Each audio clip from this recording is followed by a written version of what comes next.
Isang magandang araw po sa inyong lahat and welcome to Health Matters. Today we will be discussing a pressing health issue that affects many Filipinos. At napapanahon po yan ngayon dahil araw din ng mga puso at of course we're also celebrating Heart Month. And ngayong araw na ito, ang topic po natin ay hypertension and its critical link to heart attacks. Mga kapanayan po natin ngayon ay isang cardiologist po dito sa Baguio at siya po ay nag-aral ng kanyang medicine dito po sa St. Louis University School of Medicine at nag-fellowship din po siya ng cardiology at ipinagpatuloy pa po niya yan sa interventional cardiology. So, tulungan niyo po akong i-welcome si Dr. Alan De La Cruz. Doc Alan na lang, no? Opo, Doc sir. Alan. Yes, sir. Thank you for having me, Ma'am Lucy and Doc Tong. And ako yung nagagalak po na ako yung naanyayahan upang i-discuss ang pinaka-importanteng issue patungkol sa puso. Okay. Magandang umaga din, Doc. So, para simulan po natin, pwede ho bang magbigay kayo ng konting overview ng kung ano ang current situation ng hypertension dito po sa atin, sa Pilipinas? And ano po ang prevalence? Ito ho ba'y nagbago nung, let's say, 20, 30 years ago compared to ngayong panahon po? Yes, Manang Lucille, no?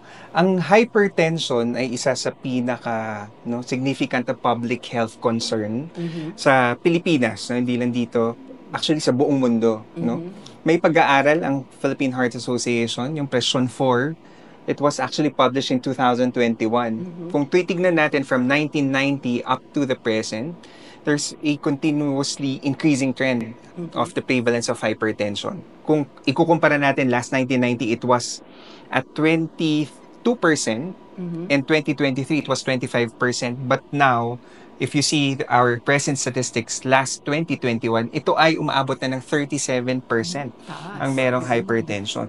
So, kung tutuusin, paakyat ng paakyat ang merong hypertension. And alam naman natin na ang hypertension ay ang isa sa pinaka-common na mga disease among Filipinos. Okay. Doc Alan, nabanggit mo, no? Hindi lang dito sa Philippines. So, it's a global problem. So, what do you think? What makes hypertension a significant public health issue dito sa Philippines? Opo, Doktor. No? Ang hypertension, ang tinatawag nating silent killer. Bakit ba siya tinawag na silent killer? Most ng mga pasyente na nakikita natin, no? Most of the time, wala silang simptomas na nararamdaman. At tinatawag itong silent killer dahil kung nagkaroon na ho tayo ng komplikasyon, dala ng mataas na blood pressure, ano yung mga possibility or risk associated with mataas na blood pressure? Unang-una sa lahat, maaari hong mag-atake ang puso or heart attack for that matter. Pwede hong magkaroon ho ng stroke. At higit sa lahat ho, pwede ho rin ho magkaroon ng chronic kidney disease or end-stage kidney disease. So, itong mga to, ang leading causes ng mortality or pagkamatay, pangkaramihan ng ating mga Pilipino, mga kababayan. Okay, ang dami palang complications na pwedeng idulot ho ng hypertension. Ano po? So, sa mga tao o kahit na hindi tayo nakakaramdam ng hypertension, ano ho ba yung mga simptomas na nakikita sa mga taong nagkakaroon ng hypertension, Doc? Opo. Unang-una sa lahat, no, Manang Lucille, ang hypertension, wala huyang simptomas, no? Unang-una sa lahat, kung kinuha natin yung blood pressure ho natin, ang hypertension, sometimes it's defined as a BP of more than 140/90. Pero kailangan din nating tandaan na ang pre-hypertension, ang blood pressure na 120/80. It's already pre-hypertensive, no? So, hindi pala normal yun, Doc. Opo. Yun yung dating normal, di ba? Yun yung dating normal. Alam Pero ngayon natin. kasi nag-change na, no? Pre-hypertensive is already defined as 120/80. And kadalasan, no, wala talagang simptomas ang high blood. Nagkakaroon lang tayo ng simptomas kung meron na ho tayong elevated blood pressure of more than 180/100. Sometimes, ibang ibang literature, they would tell you na 180 over 120. Mhm. And these are actually urgent or emergency na level na kailangan ho natin sumangguni kaagad sa pinakamalapit na emergency room. Bakit? Kasi kadalasan, ito na po yung nagkakaroon ho tayo ng simptomas. Mhm. Tulad ng, unang-una, pananakit ng ulo. Dahil nga ho mataas ang blood pressure ho natin sa ugat, no? It can increase the pressure sa mga blood vessel natin. That's why, nagkakaroon ho tayo ng headache. Pangalawa, chest pain po, no?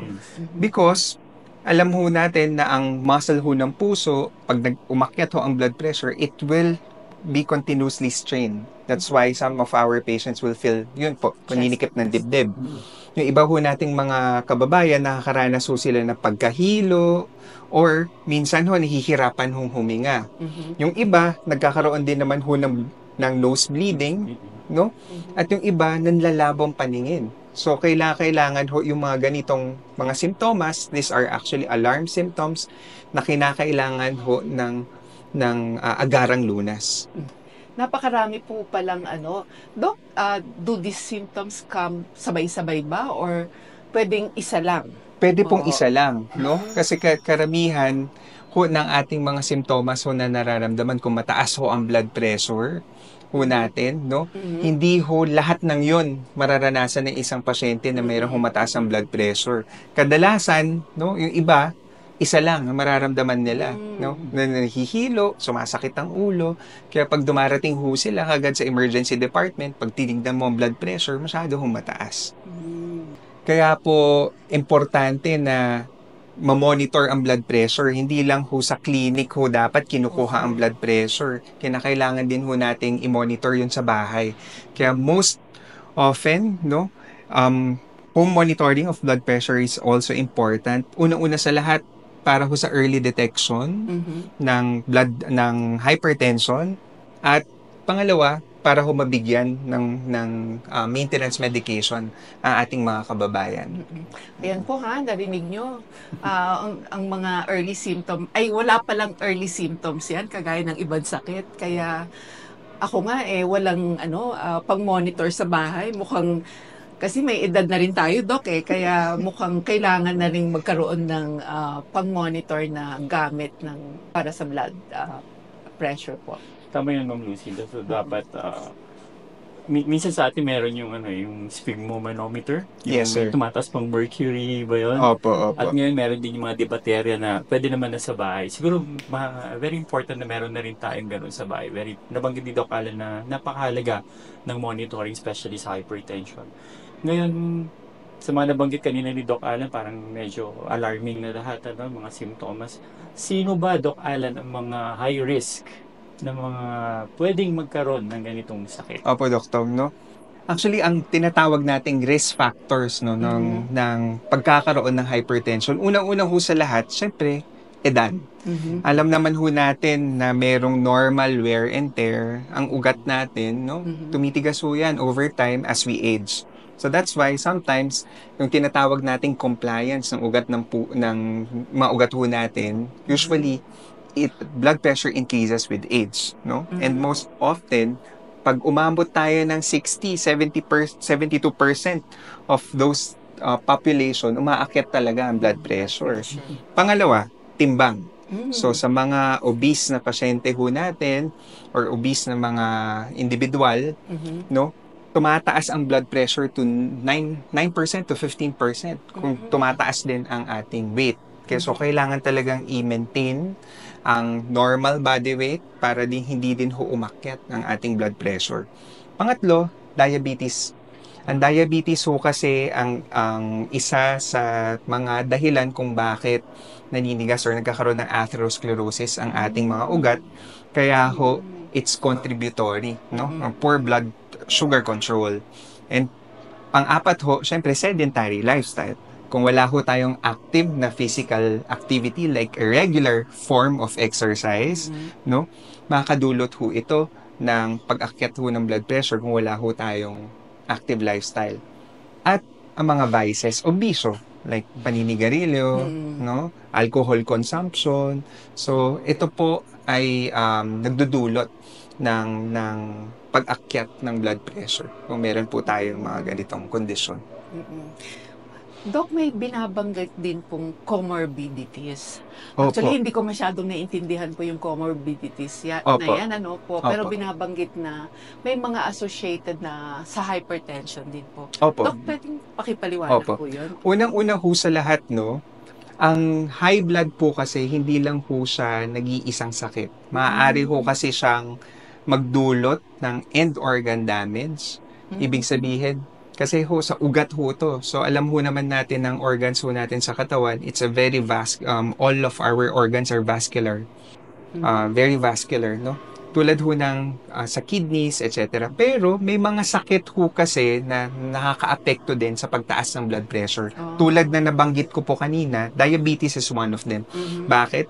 Kasi kung hindi ho maganda ang sugar control ho natin, nagkakaroon ho ulit tayo ng atherosclerosis ng ugat, kaya ho maakyat ang blood pressure.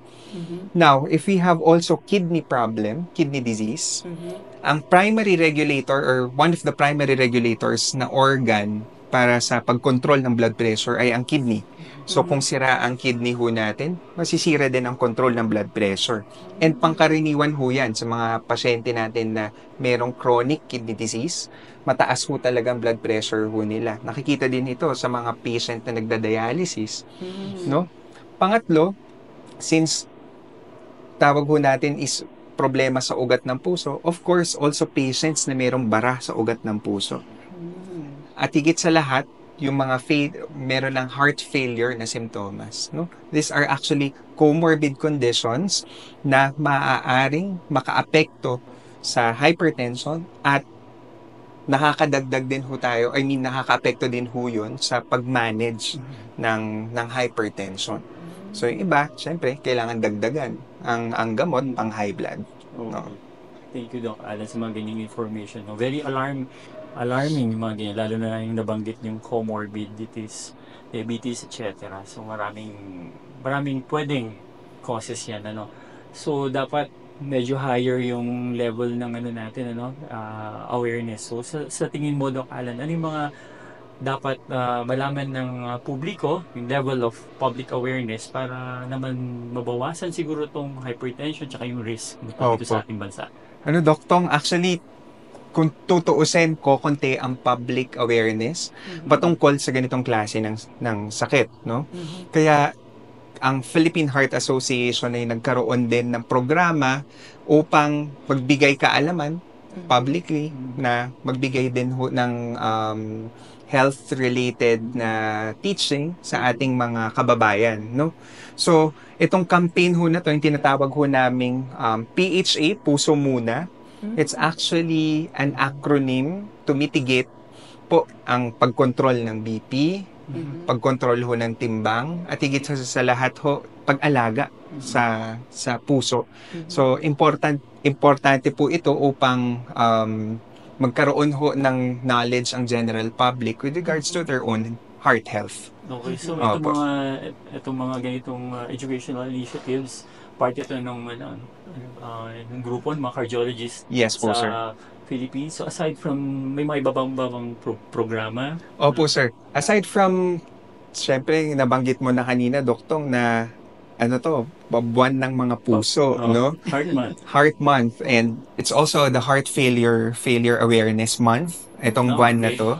And also, during, sa May naman, ang Philippine Heart Association also conducts various awareness campaign during Hypertension Awareness Month din naman ho. So, may iba-iba po kaming mga advokasya para ho malabanan ang ating mga sakit. Kasi nga, alam naman ho natin, umaakyat ang merong may high blood or merong sakit sa puso. So, importante ho talaga na prevention is, sabi nga nila, prevention is better than cure. So, it would still be best to educate the public and for them to be better aware of their heart health. Okay, thank you, Doc. Doc, maliban ho sa sabihin na nating medyo kaunti or kakulangan ng kaalaman o pagkaintindi sa sakit na hypertension, ano ho pa ba yung mga challenges na meron yung ating healthcare system? Lalo na po siguro i-localize natin dito sa Baguio na na hinaharap po in managing hypertension, yung managing hypertension effectively po? Opo.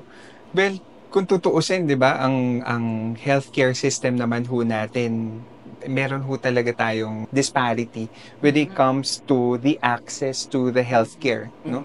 So, for example, for some na medyo malayo, no, minsan nahihirapan silang pumunta dito sa syudad, like here in Baguio. Although Baguio City has many health facilities, yung mga nakapalibot ho sa Baguio, for example, no, our neighboring towns of Benguet.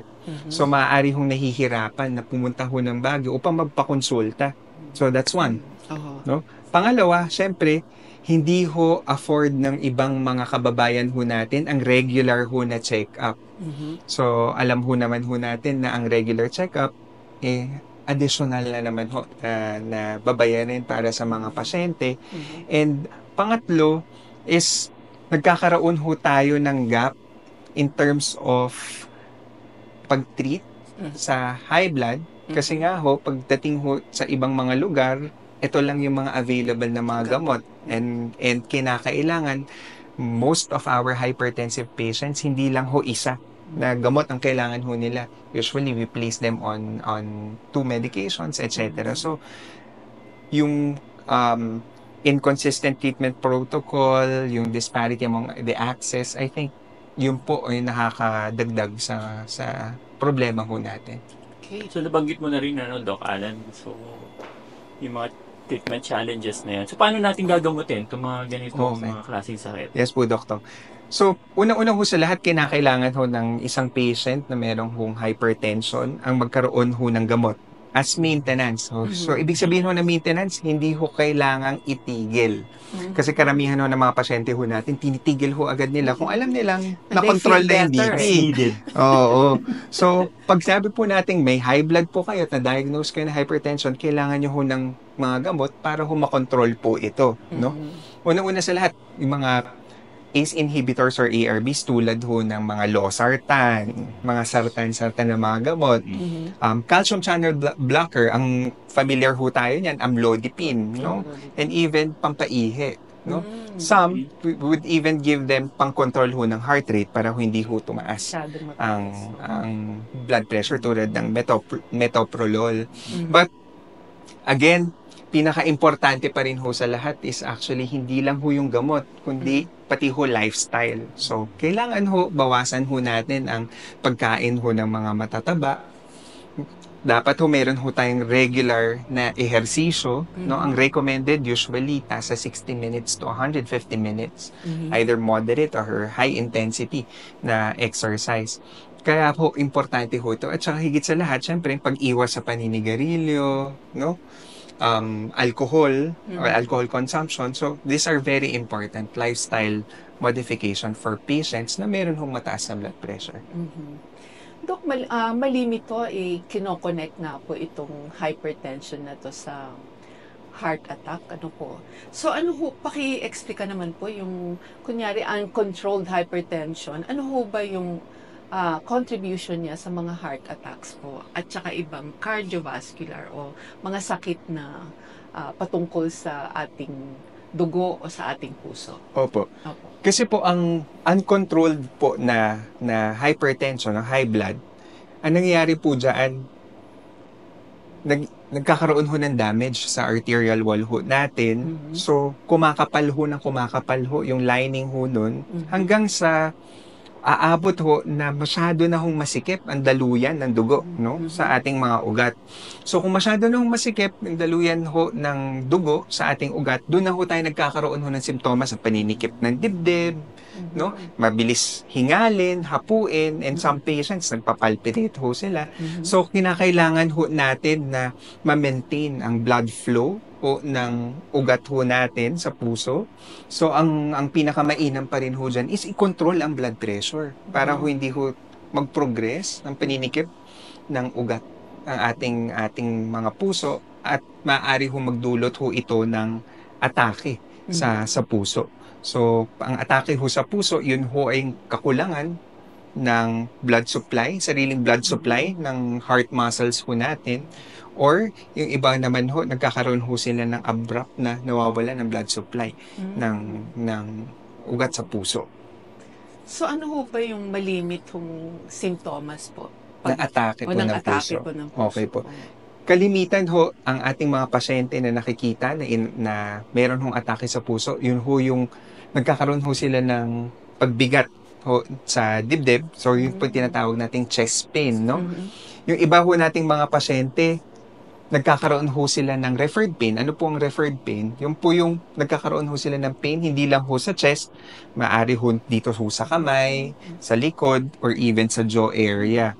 Yung iba nating pasyente, aside from chest pain, pinapawisan ng malamig, nahihirapan huminga, ano po. At ito po ay pangkaraniwan na hindi kahit na ho magpahinga ang pasyente, minsan hindi siya nawawala. Naandyan lang, no? Yung ibang pasyente ho natin, depende ho kung saan ho parte ang nabarahan. Ano? Yung iba, nagsusuka. Yung iba naman po, nagkakaroon ho ng pagkahilo. Yung iba, nawawalan ng malay.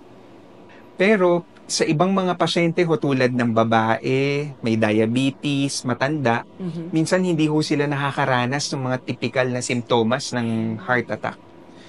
Yung iba po sa kanila, nagkakaroon lang ho ng hingal, hapo. Yung pala simptomas na ito ng atake ho sa puso. So, kadalasan hindi naman ho kinakailangan na meron ho tayong chest pain para lang ho sabihin inaatake tayo sa puso. So, kung meron po kayong mga ganong simptomas, pinakamainam po talaga na magpa-check up po sa pinakamalapit na emergency room. Napansin ko lang, Doc, there are common symptoms sa hypertension at saka sa heart attack po. Opo.